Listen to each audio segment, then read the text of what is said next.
While I was lying in a hospital bed recovering from a heart attack, my daughter-in-law sold the wedding ring my husband gave me 44 years ago.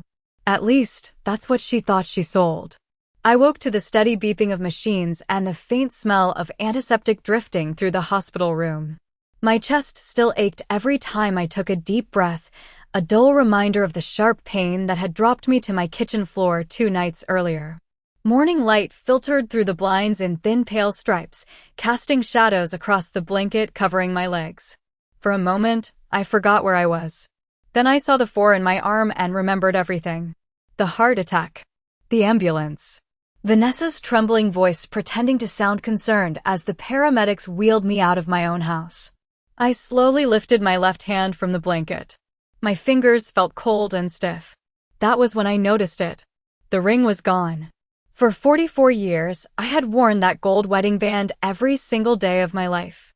Through pregnancies, funerals, Christmas mornings, and lonely nights after my husband Arthur passed away 3 years ago. I had never taken it off for more than a few minutes. Not even during surgeries. Not even when my hands swelled from arthritis during winter storms. My thumb brushed the pale indentation still circling my finger. Empty. I stared at my hand for several seconds before pressing the call button beside the bed. A young nurse stepped inside moments later. "Good morning, Mrs. Whitmore," she said softly. "How are you feeling?" "My ring," I whispered. "My wedding ring is missing." Her expression tightened slightly. "Let me check your belongings, okay?" She walked to the plastic drawer beside the window and searched carefully through my folded cardigan, slippers, and purse. I watched her movements in silence. Slow, careful, professional. But I already knew she wouldn't find it. Because deep down, I knew exactly where it had gone. 20 minutes later, Vanessa arrived carrying a paper cup of coffee and wearing oversized sunglasses despite the cloudy Connecticut morning outside. My daughter-in-law always dressed like she expected someone to photograph her at any moment. Perfect blonde hair, cream-colored coat, polished nails. Today was no different. "Helen," she said, lowering her sunglasses dramatically. "Oh, thank goodness you're awake. We were so worried." I noticed the shopping bag hanging from her wrist before anything else. A luxury boutique logo printed in gold across the front. Something expensive. Something new. My eyes drifted lower to the pointed white designer heels on her feet. I recognized the brand immediately. Arthur used to joke that Vanessa could spend $500 faster than anyone he had ever met. "My ring is gone," I said quietly. She froze for half a second. Just half a second. But after nearly 70 years of life, you learn to recognize the tiny pauses people try to hide. "Your ring," she repeated carefully. "Maybe the hospital removed it during treatment." I asked the nurse already. Vanessa placed the coffee on the table beside me and reached for my hand with practiced sympathy. "Helen, after a medical emergency, things get misplaced sometimes. The important thing is that you survived." Survived. Such an ugly word when spoken without warmth. Behind her, my son Daniel appeared in the doorway holding his phone in one hand. 42 years old and somehow still unable to look directly at uncomfortable truths. "Hey Mom," he said quietly. "How are you feeling?" I looked at him for a long moment. My boy with Arthur's blue eyes and my stubborn jawline. The child who once cried because he accidentally stepped on a butterfly in our garden. Now he barely met my gaze. "Did either of you see my ring?" I asked. Daniel shifted awkwardly. Vanessa answered for him. "We've both been focused on your recovery." Her voice remained smooth and polished, but I noticed how tightly her fingers gripped the strap of that shopping bag. I leaned back against the pillows slowly. The movement sent another ache through my chest. Outside the hospital window, rain tapped softly against the glass. I suddenly remembered something Arthur told me the week before he died. We had been sitting on our back porch watching the lake behind our house shimmer under the evening sun. He took my hand and traced the ring gently with his thumb. "Promise me something, Helen," he said quietly. "Never let anyone take this ring from you." At the time, I thought he meant emotionally, symbolically. I didn't realize he meant it literally. Because Arthur had hidden something inside that ring years ago. Something nobody knew about except him and me. And as Vanessa sat beside my hospital bed pretending to comfort me, I realized she had made a terrible mistake. She thought she stole a piece of jewelry from a weak-old woman recovering from a heart attack. She had no idea she had just stolen the one thing Arthur spent decades protecting. That night, after Vanessa and Daniel left the hospital, I could not sleep. The hallway outside my room stayed quiet except for the occasional squeak of rubber soles against polished floors and the distant hum of machines from the intensive care wing. A storm had settled over Milford sometime after sunset, and rain streaked down the window beside my bed in silver lines that caught the glow of the parking lot lights below. I sat upright against my pillows with my blanket folded neatly across my lap, staring at my bare hand. It looked wrong without the ring there. Empty in a way that made the whole room feel colder. I closed my fingers slowly and remembered another rainy night more than 4 decades earlier. Arthur Whitmore proposed to me in a tiny diner outside Hartford when we were both 24 years old and too broke to afford dessert. He had grease on his work shirt from the garage where he repaired engines 12 hours a day, and he kept apologizing because he could not afford a proper diamond ring yet. I still remember how nervous he looked sliding that small gold band across the table toward me. "It is temporary," he said with a crooked smile.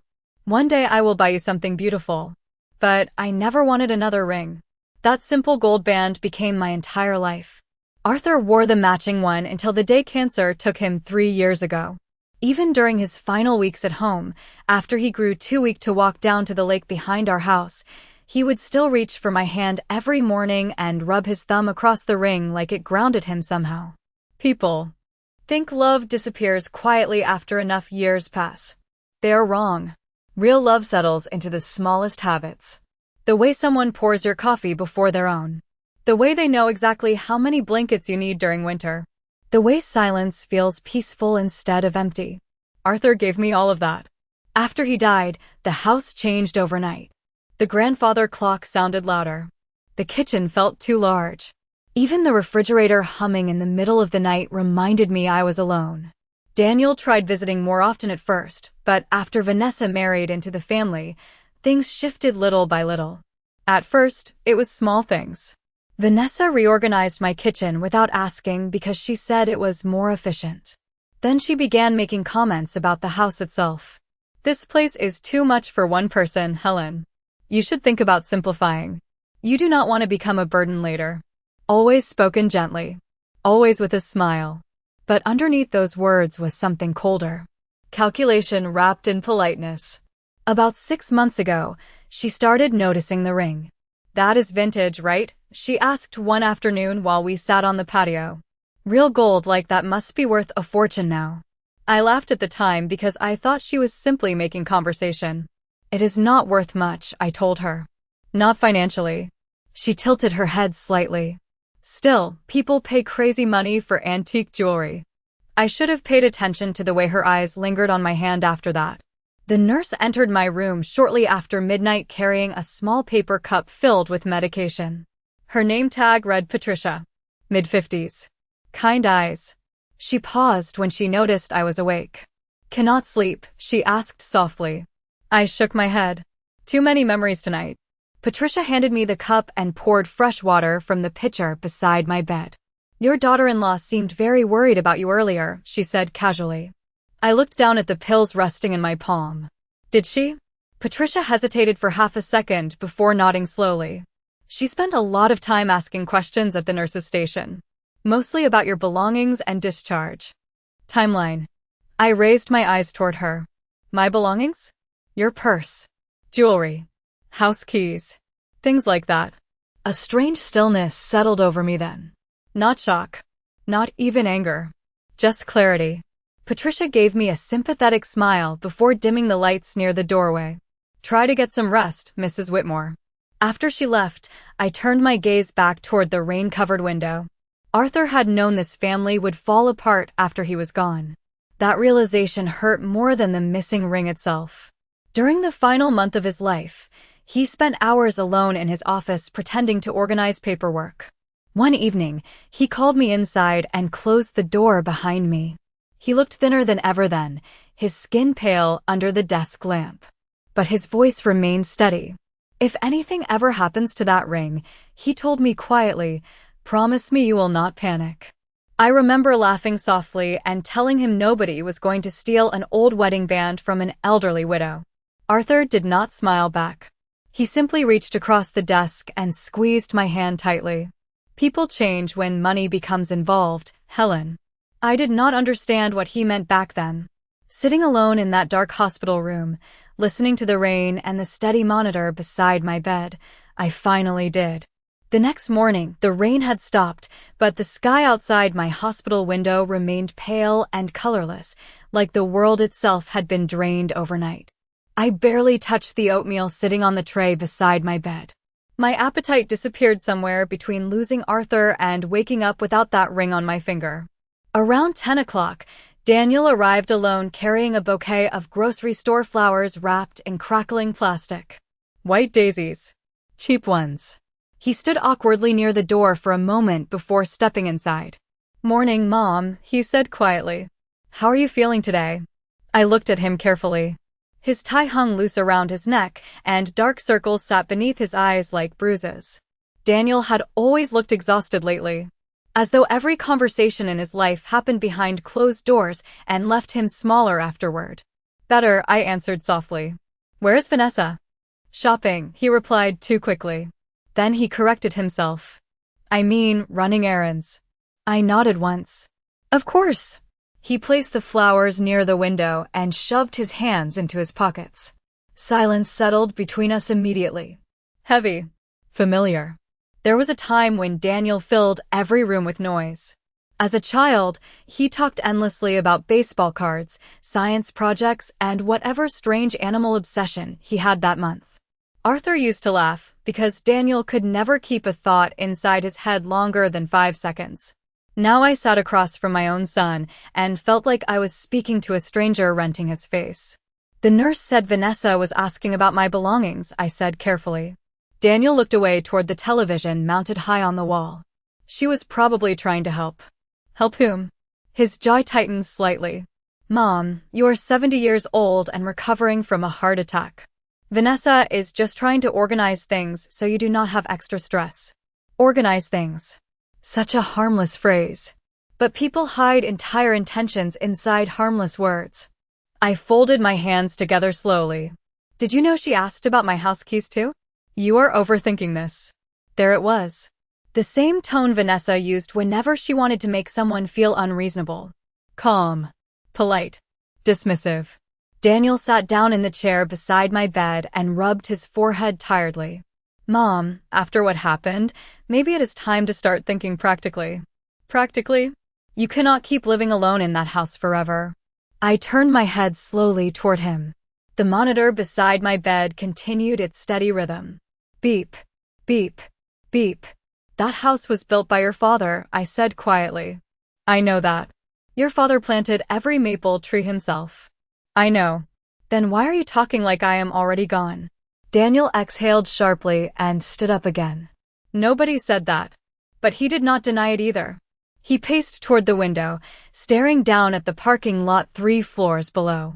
Vanessa and I are worried about you, he said finally. You almost died. I watched the reflection of my son in the glass instead of looking directly at him. And if I had? He turned around immediately. Do not say things like that. Why not? Everyone else seems prepared for it. The room went silent again. Daniel opened his mouth as though he wanted to argue, then closed it without speaking. I recognized that expression. Arthur used to wear it whenever he knew the truth, but did not want to face it out loud. A soft knock interrupted us before either of us could continue. Patricia stepped into the room carrying a clipboard. Her eyes flickered briefly between Daniel and me, sensing tension the way experienced nurses always do. Sorry to interrupt, she said gently. Mrs. Whitmore, your granddaughter is here to see you. Daniel stiffened almost instantly. Emily? Patricia nodded. She is waiting outside. A small warmth moved through my chest for the first time since arriving at the hospital. Emily was 22 years old, studying graphic design in Boston, and one of the few people left in this family who still hugged me like she meant it. Daniel checked his watch immediately. I should get going anyway, he muttered. Vanessa is waiting for me. He grabbed his coat quickly and headed for the door. But before leaving, he paused with his hand resting against the frame. "Mom," he said quietly without turning around, "do not make assumptions about Vanessa. She has done a lot for this family." Then he walked out. I stared at the closed door for several seconds before Patricia spoke softly beside me. "You okay?" I smiled faintly. I used to think I knew my son better than anyone. Patricia adjusted the blanket near my legs carefully. "People can surprise you." "Yes," I whispered. "Sometimes too late." A moment later, Emily rushed into the room wearing jeans, sneakers, and her oversized Yale sweatshirt despite graduating 2 years earlier. Her long brown hair was tied into a messy ponytail, and her cheeks flushed pink from the cold outside. She crossed the room quickly and wrapped her arms around me with genuine warmth. "Grandma, you scared me to death," she whispered. I held her tightly for a moment before pulling back enough to see her face. Unlike Daniel, Emily looked directly into my eyes. "I am all right now," I told her softly. But Emily did not smile. Her expression shifted slightly as she glanced toward my bare left hand resting against the blanket. "Grandma," she said carefully, lowering her voice, "where is your ring?" The room suddenly felt very still. Emily lowered herself slowly into the chair beside my hospital bed, her eyes still fixed on my empty finger. Outside the window, the clouds had begun to break apart, allowing thin strips of sunlight to spill across the wet parking lot below. The light reflected softly against the glass, but the warmth never reached the room itself. "The hospital says they never removed it," I told her quietly. Emily frowned immediately. "That does not make sense. You never take it off." "I know." She leaned back slightly, crossing her arms as she thought.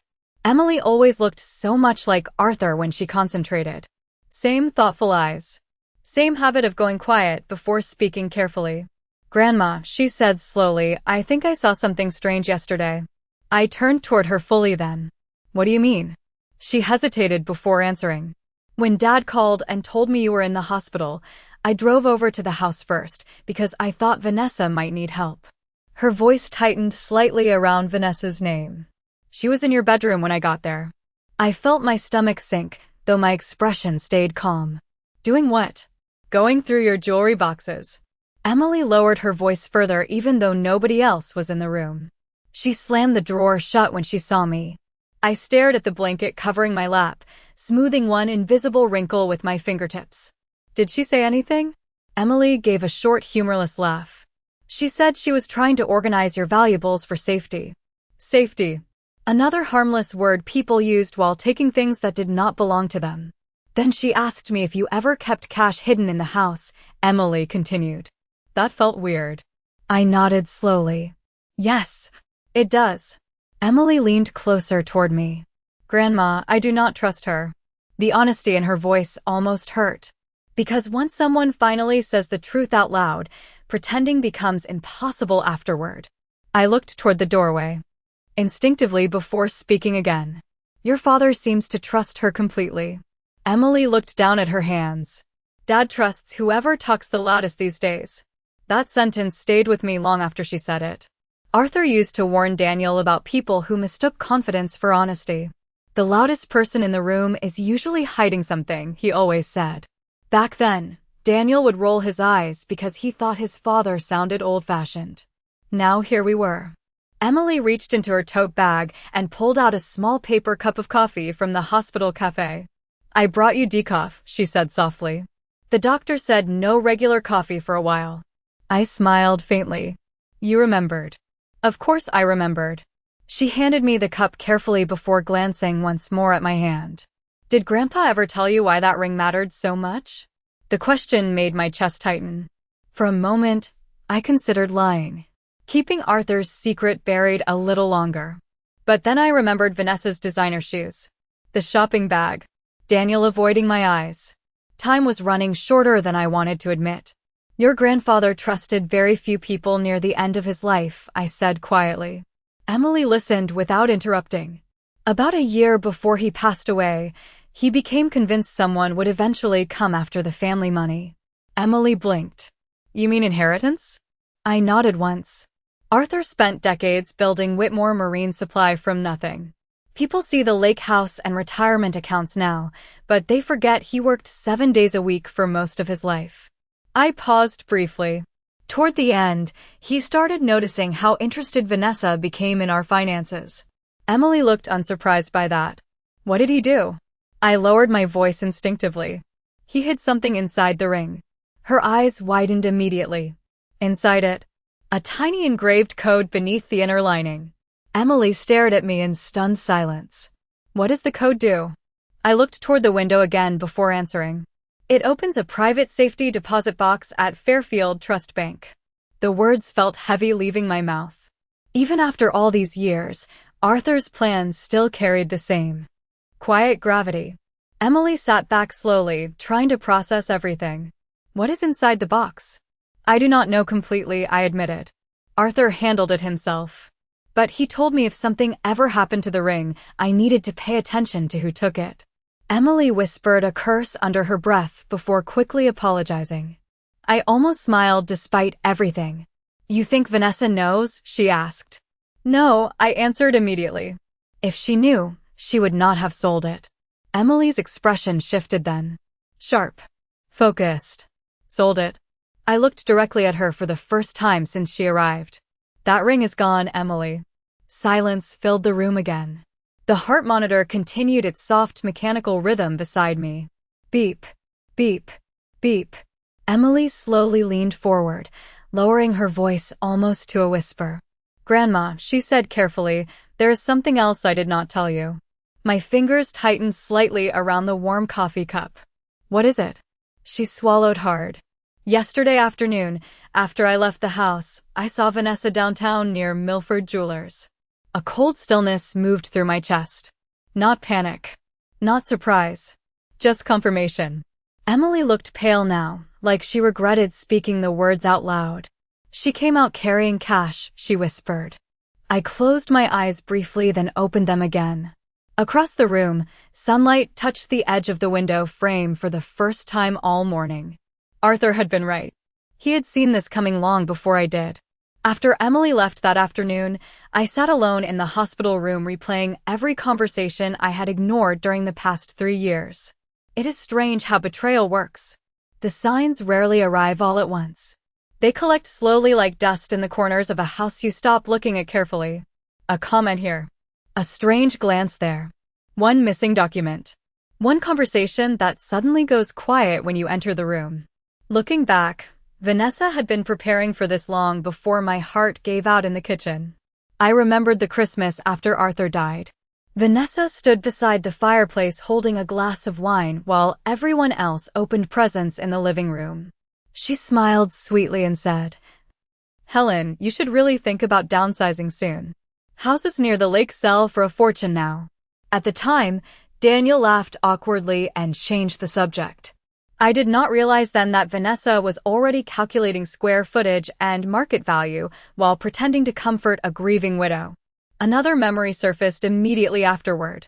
3 months ago, she offered to help me organize old paperwork in Arthur's office. I walked in unexpectedly and found her sitting at his desk flipping through bank statements. She closed the folder so quickly that papers slid onto the floor. I was just trying to help, she said with that same polished smile she always used when caught somewhere she should not be. Back then, I convinced myself she simply lacked boundaries. Now I understood something much colder. She had been searching for weaknesses. By late afternoon, Patricia returned to check my blood pressure. She adjusted the cuff around my arm while glancing briefly toward the untouched soup sitting beside my bed. You need to eat something, Mrs. Whitmore, she said gently. Your body is trying to recover. I managed a small smile. I suppose surviving old age requires more effort than I expected. Patricia laughed softly before removing the cuff. Your granddaughter seems lovely. She is. You are lucky to have someone looking out for you. I looked toward the window where evening clouds had started gathering again over the parking lot. Yes, I said quietly. I think I finally am. Patricia hesitated before speaking again. Can I tell you something without crossing a professional line? I turned back toward her. Of course. She lowered her voice slightly. Yesterday evening, your daughter-in-law came back after visiting hours. My chest tightened immediately, though I kept my face calm. Why? She said she forgot her purse. Patricia folded the blood pressure cuff carefully before continuing. But I saw her standing beside your belongings cabinet for several minutes. Alone? Yes. Patricia looked uncomfortable now, like she regretted getting involved. I did not think much of it at the time. But after hearing about your missing ring, she let the sentence trail off. I nodded slowly. Thank you for telling me. After she left, I stared at the dark television screen mounted across from my bed. My reflection looked older than I remembered. Thinner too. Grief had a way of hollowing people out quietly over time. But beneath the exhaustion, something else had begun taking shape inside me during the past 24 hours. Clarity. Arthur once told me that surviving difficult people required patience more than anger. Never interrupt someone while they are revealing themselves, he said. At the time, I thought he was talking about business negotiations. Now I realized he had been preparing me for family. Around 7 that evening, Daniel and Vanessa arrived together carrying takeout containers from an expensive seafood restaurant downtown. Vanessa entered first wearing another perfectly tailored coat and a soft expression that would have convinced almost anyone she cared deeply about me. Almost anyone except me. We brought you clam chowder from Harbor One, she said brightly. Your favorite. I looked at the container in her hand, then at the delicate gold bracelet glittering around her wrist. New. That was thoughtful, I answered quietly. Daniel pulled a chair beside the bed while Vanessa fussed with the flowers near the window, repositioning them unnecessarily, like someone staging a photograph. Doctor says you might go home in 2 days, Daniel said. Vanessa and I were talking about staying with you a while. I watched Vanessa carefully as he spoke. Her shoulders remained relaxed, but I noticed how quickly her eyes flickered toward me afterward. Measuring my reaction. Waiting. That is generous, I said softly. Vanessa smiled immediately. You should not be alone after something like this, Helen. No, I agreed calmly. People can become very vulnerable after a health scare. Something unreadable passed across her face for half a second before disappearing again. Daniel opened one of the takeout containers and handed me a spoon. Mom, he said carefully, there is something else we should discuss eventually. I already knew what was coming before he spoke the next words. Maybe it is time to think about power of attorney paperwork. Just temporarily. Until you are fully recovered. The room fell silent except for the soft hum of the air conditioner above us. Vanessa lowered her eyes modestly, pretending the conversation made her uncomfortable. But I saw the anticipation hiding beneath her expression. Quiet. Controlled. Hungry. I set the untouched soup container aside slowly and folded my hands over the blanket. Your father warned me about moments like this, I said softly. Daniel frowned immediately. What do you mean? I looked directly at Vanessa for the first time all evening. Arthur believed people reveal who they truly are when they think someone is weak. Vanessa's smile did not disappear. But it became very still. Vanessa recovered quickly after my comment about Arthur. Too quickly. She let out a soft laugh and brushed invisible lint from the sleeve of her coat as though the tension in the room existed only in my imagination. Arthur was always dramatic about protecting the family, she said lightly. That generation worried about everything. I watched her carefully while Daniel focused on opening plastic utensils beside the takeout containers. He still could not look directly at either of us for very long. Your father was not dramatic, I said quietly. He was observant. Vanessa smiled again, but something colder moved beneath it now. Irritation. Well, she replied smoothly, either way, what matters is making sure you stay healthy moving forward. Daniel cleared his throat awkwardly. Mom, Vanessa has a point. You need support right now. Support. Another soft word hiding sharper intentions underneath. I picked at the crackers floating in the soup without taking a bite. And what exactly would this support involve? Daniel shifted in his chair. Just temporary help with bills, paperwork, maybe access to accounts in case another emergency happens. Vanessa finally sat down beside him, crossing her legs neatly. Nobody is trying to take control away from you, Helen. I almost smiled at the choice of words. Nobody had mentioned control except her. Of course not, I answered calmly. That would imply somebody believes I am incapable. Vanessa reached over and touched my hand gently. Her fingers felt cold. After a heart attack, people sometimes make emotional decisions. There it was. Not concern. Positioning. Quietly laying the foundation to make me appear fragile. Confused. Vulnerable. I slowly withdrew my hand from beneath hers. Fortunately, my mind still works perfectly. For the first time all evening, silence truly settled over the room. Even Daniel looked uncomfortable now. Vanessa stood a few minutes later and announced she needed coffee from the vending machines downstairs. The moment she left, Daniel exhaled heavily and rubbed both hands over his face. "Mom," he muttered quietly, "can we not make everything difficult right now?" I stared at him in disbelief. Difficult? Vanessa is trying to help and you keep talking like she is some kind of criminal. I lowered my voice carefully. My wedding ring disappeared while I was unconscious. Daniel looked away instantly. It was probably misplaced. You do not believe that. His jaw tightened. You're exhausted and emotional. And you're afraid. His eyes snapped toward me then. For a second, I saw something buried deep beneath the exhaustion. Guilt. "Mom," he whispered sharply, "please stop." I leaned back against the pillows slowly, feeling suddenly older than I had yesterday. "Did she tell you she sold it?" Daniel stood up so abruptly the chair legs scraped against the floor. "You do not know that." But he still did not answer the question. That told me everything. He paced toward the window, staring out at the darkening evening sky. "Things have been hard lately," he admitted quietly. "The business slowed down after the marina expansion failed. Credit cards got out of control. Vanessa has been stressed." I felt my chest tighten again, though not from illness this time. "So she stole from me?" "Do not say it like that." "How should I say it then?"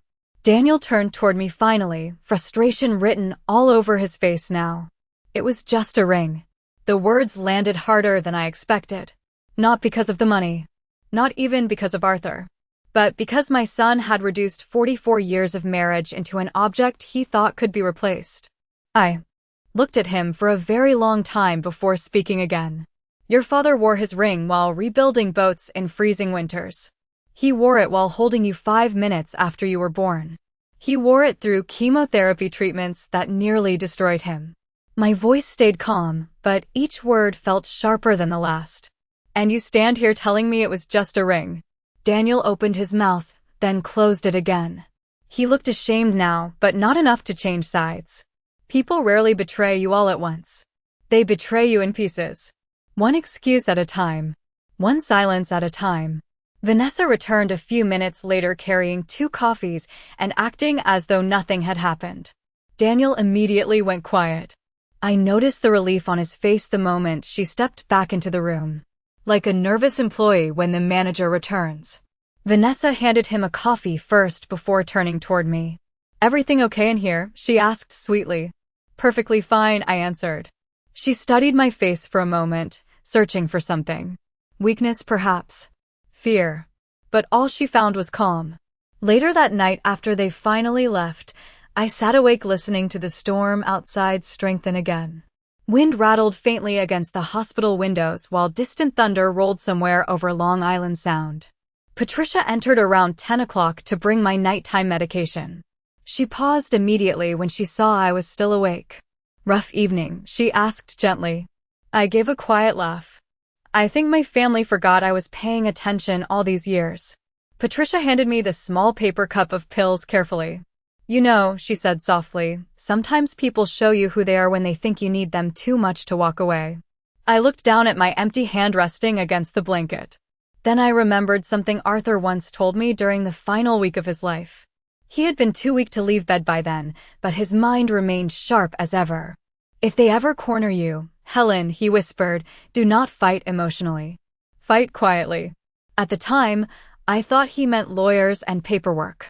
Sitting there in the dim hospital room with thunder rolling outside and my son protecting the woman who betrayed me, I finally understood what he had been preparing me for all along. By the 4th morning, the doctors finally cleared me to leave the hospital. The storm had passed overnight, leaving the Connecticut sky painfully bright and clean. Sunlight spilled across the polished floors outside my room while nurses moved through the hallway with clipboards and paper cups of coffee. Everything looked normal again. Calm. Ordinary. That was the unsettling part about betrayal. The world kept moving as though nothing had changed at all. Vanessa arrived early carrying fresh clothes for me folded neatly inside a designer tote bag. Cream sweater. Gray slacks. Comfortable loafers. She moved around the room with practiced efficiency, gathering discharge papers and thanking nurses in that polished voice people use when they want to appear generous in public. Watching her almost impressed me. Some people lie badly because guilt leaks through every word. Vanessa lied beautifully because she believed she deserved whatever she took. "I cleaned the house for you yesterday," she said while helping fold my cardigan into the bag. Fresh sheets, groceries, everything. I thanked her softly and watched the small smile appear on her face.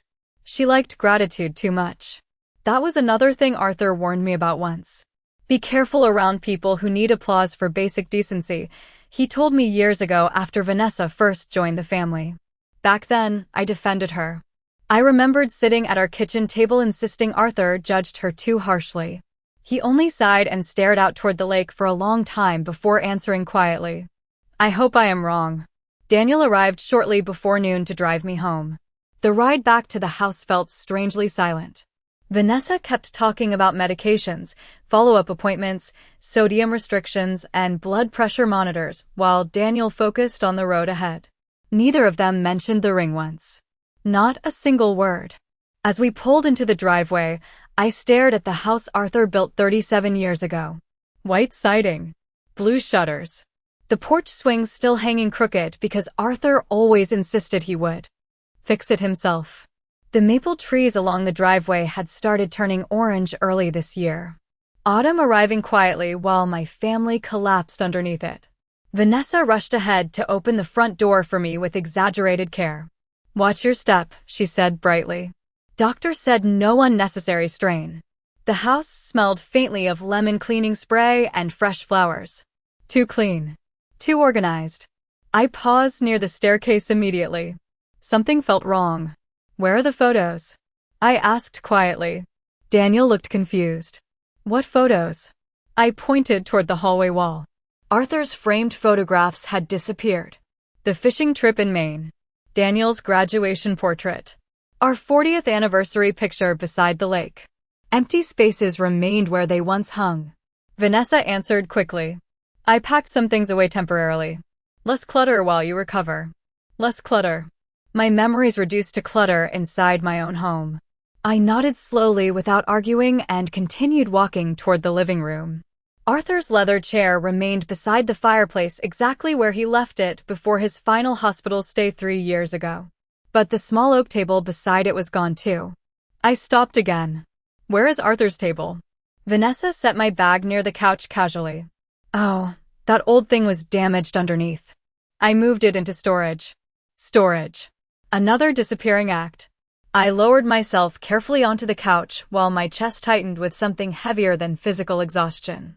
Vanessa disappeared into the kitchen almost immediately, talking about preparing herbal tea. Daniel lingered awkwardly near the fireplace with both hands shoved into his pockets.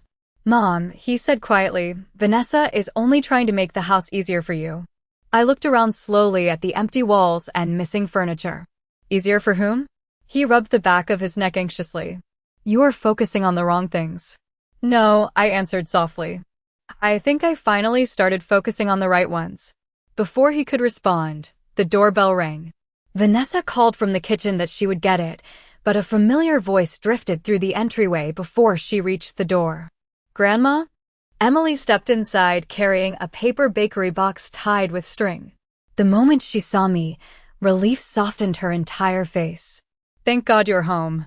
Vanessa appeared behind her seconds later, smile already tight around the edges. "Emily, we were just getting Helen settled." Emily barely acknowledged her. Instead, she walked directly toward me and placed the bakery box on the coffee table. "Blueberry muffins from Harbor Street Bakery," she said softly. "The good ones Grandpa loved." For the first time in days, I smiled genuinely. Vanessa crossed her arms lightly. "That was thoughtful." Emily finally turned toward her then. "I also stopped by Milford Jewelers this morning." Silence hit the room immediately. Sharp. Instant. Vanessa's expression froze so briefly most people would have missed it. I did not. Daniel looked between them nervously. Why? He asked. Emily kept her eyes locked on Vanessa. I wanted to ask about Grandma's ring. Vanessa laughed softly, but the sound came too quickly. Emily, the hospital probably misplaced it. That is strange, Emily replied calmly. Because the jeweler remembers buying a gold wedding band from a blonde woman in a white coat 2 days ago. Daniel went completely still beside the fireplace. Vanessa's face remained composed, but her fingers tightened around the edge of the kitchen counter. I watched all of them quietly from the couch, feeling something inside me settle into certainty at last. Nobody spoke for several seconds. Then Vanessa smiled again. Slow, controlled, dangerous. You should be careful making accusations, she said softly. Emily did not back down. I would be more careful selling stolen property. The room turned cold after that. Vanessa recovered faster than I expected. For one brief second after Emily mentioned Milford Jewelers, genuine panic flashed across her face like lightning behind glass. Then it disappeared beneath that polished smile again. That is ridiculous, she said softly. Why would I steal Helen's ring? Emily folded her arms. I did not say your name. The silence afterward felt almost physical. Daniel stepped forward immediately, his voice sharp with nervous frustration. Emily. Enough. No, she replied calmly. Not this time. I sat quietly on the couch watching all three of them. Years ago, I would have rushed to calm everyone down. I would have defended Daniel, softened the tension, kept the peace at my own expense like mothers often do. But something inside me had shifted during those days in the hospital. I was too tired for illusions now. Vanessa walked slowly into the living room carrying her untouched coffee mug like a shield. Helen, she said gently, you know I would never hurt you. Hurt? Such a careful word. People like Vanessa never described betrayal accurately because accurate words exposed ugly truths. Then where's my ring? I asked quietly. She hesitated. Just long enough. I do not know. Emily let out a quiet laugh without humor. The jeweler remembers you clearly. Blonde woman. White coat. Large cash payment. Daniel rubbed both hands over his face. Emily, stop acting like some detective. You are making assumptions based on nothing. Actually, Emily replied calmly, the jeweler also mentioned something else. Vanessa went completely still beside the fireplace. He said the woman who sold the ring came back yesterday asking if there was a way to reopen the band because she thought something might be hidden inside. The room froze around those words. I looked directly at Vanessa then. Really looked at her. The controlled breathing. The slight twitch near her jawline. The fear finally slipping through the cracks. She knew now. Maybe not everything, but enough to realize the ring had been more important than she thought. Daniel stared at his wife in confusion. What is she talking about? Vanessa answered too quickly. Nothing. Emily reached into her tote bag slowly and pulled out a folded business card from Milford Jewelers. The owner told me the woman became very upset when he said he could not reopen the inner band without damaging it. She held the card carefully between her fingers. Apparently she insisted it was urgent. Vanessa slammed her coffee mug onto the table harder than intended. Coffee splashed over the wood surface immediately. This is insane, she snapped. You are twisting everything. But her composure was gone now. Completely gone. Daniel looked between us helplessly. Vanessa, she turned toward him sharply. Do not start looking at me like that. I remained perfectly still on the couch while the afternoon sunlight stretched longer across the hardwood floors. Arthur used to say truth changed the temperature of a room before anyone even spoke. I finally understood what he meant. Vanessa paced toward the kitchen and back again, arms folded tightly across her chest. Fine, she said finally. I sold the ring. Daniel stared at her in disbelief. Emily closed her eyes briefly like she had expected it all along. I felt strangely calm. Vanessa pointed toward me defensively. We needed money. Credit cards were maxed out after Daniel's marina project failed. I thought it was just old jewelry sitting in a drawer. It was on my hand, I said quietly. She ignored me completely. And then the jeweler mentioned there might be something hidden inside it. Her voice lowered slightly then. That is when I realized Arthur probably hid something valuable. Daniel looked pale now. You told me the hospital lost it. Vanessa spun toward him immediately. Because I knew you would overreact. Emily laughed softly again. You stole from your husband's mother while she was recovering from a heart attack. Vanessa's eyes flashed toward her. You have no idea what pressure we have been under. Everybody has pressure, Emily replied. Most people do not rob family members because of it. Daniel sank heavily into Arthur's old chair and stared down at the floor. He looked smaller somehow, like the weight of everything finally crushed whatever excuses he had been building. I studied my son quietly. He had spent years trying to avoid conflict so desperately that he stopped recognizing right from wrong. Arthur once warned me that weakness and kindness were not the same thing. Looking at Daniel now, I understood the difference painfully well. Vanessa turned back toward me suddenly. If there is some code or account hidden in that ring, then technically it affects Daniel too. The entitlement in her voice almost stunned me. Even now, even after confessing, she still believed. She deserved access to whatever Arthur protected. I stood slowly from the couch despite the lingering ache in my chest. The room fell silent immediately. Arthur built everything we had with his own hands, I said softly. He spent 40 years making sure this family would always be secure.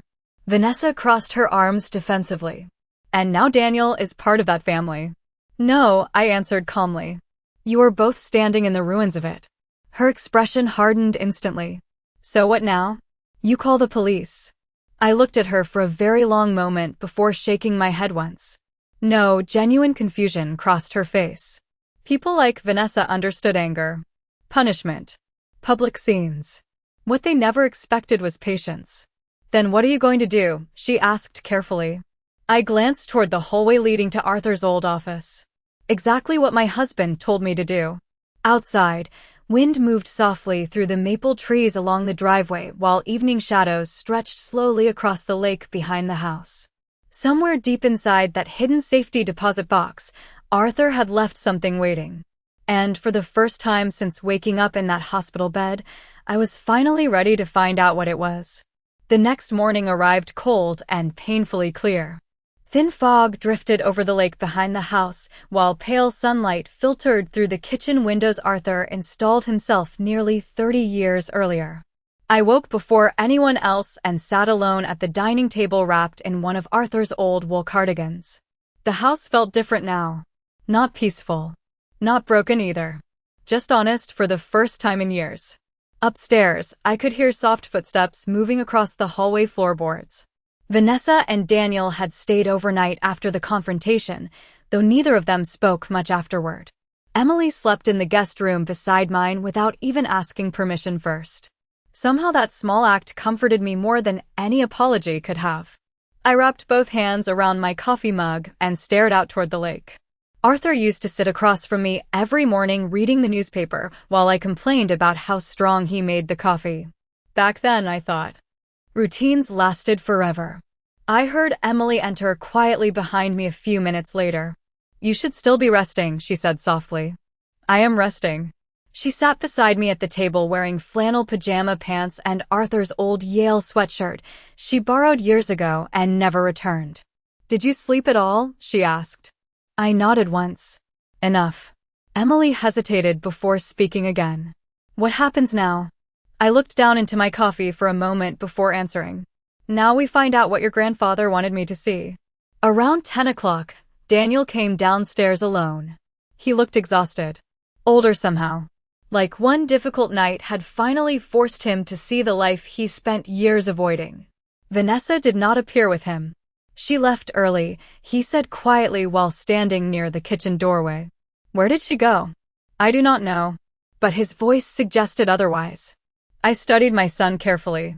Do you still believe this was just about money? Daniel lowered his eyes immediately. I do not know what to believe anymore. There was a time that answer would have devastated me. Now it only sounded late. Emily stood silently beside the sink while Daniel walked toward the refrigerator. The tension between them filled the kitchen without either speaking. Finally, Daniel turned toward me again. Mom, if there really is a safety deposit box, he hesitated. Maybe we should handle this together. Together. Such a dangerous word when spoken after betrayal. I folded my hands carefully on the table. Your father gave me very specific instructions, Daniel. You're still my mother. And you're still the man who defended the person who stole from me. The words landed softly, but I watched him flinch anyway. He looked down at the hardwood floor for several seconds before whispering, I know. Then, for the first time since Arthur died, my son started crying. Quietly. Not dramatically. Just exhausted tears from a man who finally realized how much of himself he had traded away to avoid confrontation. Emily looked away respectfully while Daniel wiped his face with both hands. I kept telling myself things would get better, he admitted shakily. Every time Vanessa crossed another line, I convinced myself it was temporary. The debt. The lies. The manipulation. He laughed bitterly through the tears. I did not even realize how far things had gone until I saw your face yesterday. I listened without interrupting. Mothers spend most of their lives teaching children how to walk, speak, and apologize. Nobody teaches us what to do when our children become strangers. Your father warned me once, I said quietly. He told me love without honesty eventually becomes weakness. Daniel nodded slowly like the sentence physically hurt him. Upstairs, a bedroom door opened sharply. A few seconds later, Vanessa appeared at the top of the staircase, already dressed in a cream-colored coat with sunglasses resting on her head, despite the cloudy morning outside. Her expression hardened the moment she saw all three of us together in the kitchen. What is this? She asked carefully. Nobody answered immediately. Vanessa descended the stairs slowly, her heels clicking against the hardwood with controlled precision. Daniel, she said sharply, we need to leave. He did not move. Something flickered across her face then. Panic maybe. We have an appointment, she pressed. Daniel looked up at her finally. At Fairfield Trust Bank? The silence that followed felt enormous. Vanessa's entire body went still. Emily crossed her arms beside the sink while I remained seated at the table, suddenly too tired for anger anymore. Vanessa recovered quickly, but not completely. I was going to tell you, she said carefully. Daniel stared at her in disbelief. You already knew about the box? I figured it out after the jeweler mentioned the hidden compartment. Her voice sharpened defensively. And before any of you act morally superior, that money belongs to this family too. I looked at her calmly. You still think this is about money? Vanessa turned toward me immediately. Then what is it about? I stood slowly from the table, Arthur's cardigan hanging loosely around my shoulders. Outside the window behind her, wind rippled across the lake in soft gray waves. Arthur did not hide that box to protect his money, I said quietly. He hid it to reveal character. Vanessa frowned slightly, not understanding. But Daniel did. I saw it in his face instantly. The shame. The realization.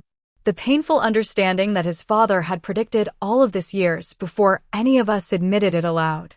I walked past them toward the hallway closet where Arthur kept old coats and fishing gear for decades. Hidden beneath the top shelf was a small metal lockbox only I knew about. I removed a yellowed envelope from inside and held it carefully in my hands. Arthur's handwriting stretched across the front in dark blue ink. To Helen. Open only when the truth finally arrives.